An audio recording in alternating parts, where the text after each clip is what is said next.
critical stakeholders. The Labour Party Patriotic Members Congress, LPPMC, is a passionate and critical platform with a retinue of diaspora and local patriots and people that believe strongly in the ideals and ideologies of Labour Party and Peter Obi for a progressive democracy. We have an unwavering patriotic and solid partnership with all obedient families that are pro-Labour Party. Thus, our ardent resolve to ensure that Labour Party takes a rightful position in the national political space come future elections via the creation of formidable front within the party. This interactive meeting promises to provoke and prefer conversations that will entrench unity and progress if greeted with total adherence. Like our mantra reads, LPPMC is poised to unify Labour Party. Here are a few slated points that will form the fulcrum of our dear conversations today. The unity of the party, the obedient family, the conduct of our elected officers and executives, proposed merger, the Edo and Ondo gubernatorial elections. 1. The party must unite and strengthen its membership base. The present LP Labour Party formation has a short circuit of membership base across the polling units.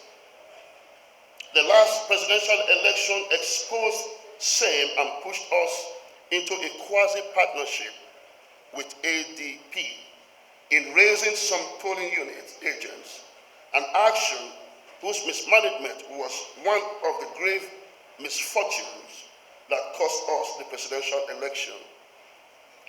Therefore, there is an immediate need for the party to embark on a full-scale membership drive. There is a palpable division in the party, and the moment of reconciliation is now. If we must move forward, the myriad of litigations by the warring NWC members have to stop, and all litigants must be encouraged by the stakeholders to withdraw their cases for our peaceful coexistence. Consequently, there is a high need for a truce between the warring NWC, a unifying move that will be well tailored as to usher in an interim national caretaker committee.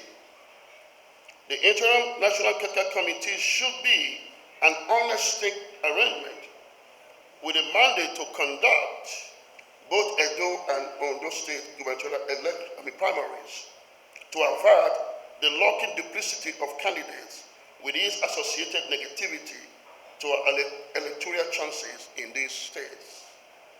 Also, the Interim National Caretaker Committee should be mandated to review the party constitution and conduct a mini convention within 3 months from inception.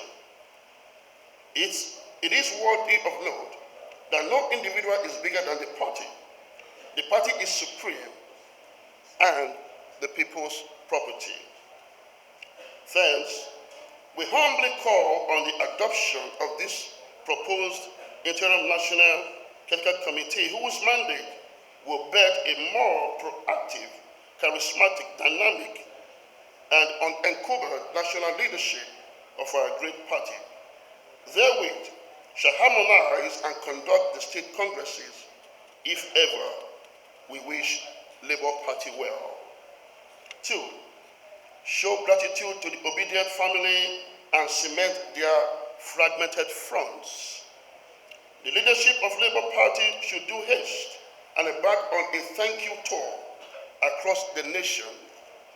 set tall in no small measures, shall instill a bilateral sense of relevance and belonging to Nigerians, and especially the obedience that massively voted the party in the last largely rigged general elections. The obedient family, whose trail of movement started from PDP and transited into Labour Party, should not be taken for granted in the scheme of affairs. The rejuvenated Labour Party and its electoral impact in the last elections unarguably was the making of the obedient families. The party leadership and stakeholders should sincerely show gratitude, enhance and consolidate on the obedient organizations that are fully pro-Labour Party for the future elections. Third, the rumored merger and are their concern. Honestly, the Labour Party doesn't need any merger to win elections in Nigeria. The last election showed a vibrant political party with retinue of resilient, obedient movement.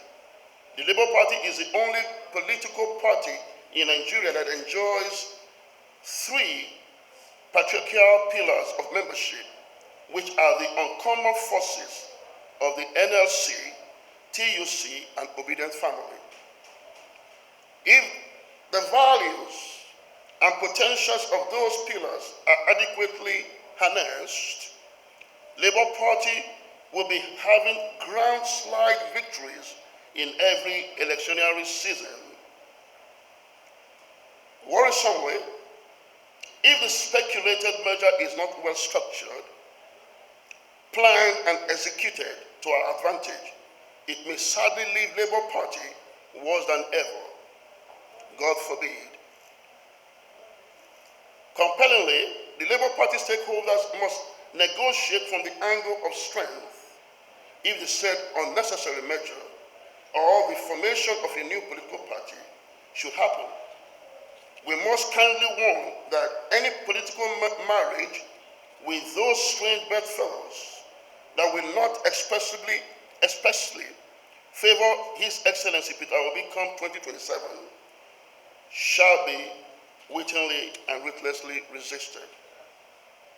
The conduct of the elected members and rumors of defection, the gaffe of undemocratic defections that have acculturated mostly our legislative arms, shouldn't be emulated by our revered and reverend elected officers. They should desist from the rumored cross-carpeting with its Greek allurements and uphold the exemplary virtue of quality leadership as a true Democrats among their gullible contemporaries. Our assembly members in the greenhouse and red chambers should be reminded that the baby shouldn't be thrown away with the bath water. The existing misunderstanding or disunity in the NWC shouldn't serve as an excuse for them to divorce the party that gave them rare political prominence. They must show faith and gratitude to this party by the way of unifying, strengthening, and repositioning it to a more winning ways. More so, they should strive to see that the ideals and ideologies of this great party come, that of our principal Peter Obi, which made them distinctly thick, are jealously guided and preserved in discharging their constitutional responsibilities for the citizenry. Nevertheless, we might be forced to sponsor and invoke the relevant constitutional provisions in pressing home our demands, if otherwise situation prevails. Evidently, our elected leaders should also know that the level of relationship between them and their constituents is the only magic wand that will determine the possibility of their re-election bids in future elections. For one good term deserves another. And to our state working committee, state executive councils. Knowing that the party is supreme, your loyalty should concertedly and always tilt towards party regardless of whose ox is God. 5. The Edo and Ondo States gubernatorial elections are a must-win. The electioneering I's and T's must be dotted and crossed to secure victory in the aforementioned state gubernatorial elections. Sadly, some ugly reports bearing the toga of disunity and high-handedness have greeted the gubernatorial preparations in the said states. The ailing leadership of our dear party in both states must brace up and quell those smoking embers of disunity. These notorious intra-party squabbles that nearly brought our party to her knees must not be allowed to thrive. If LPP will excel in those two gubernatorial elections, undoubtedly, we have all it takes to win those elections. The plethora of our party's support base can seamlessly win both gubernatorial seats for Labour Party. Such field will give a resonating impetus and hope to the party and her weary membership.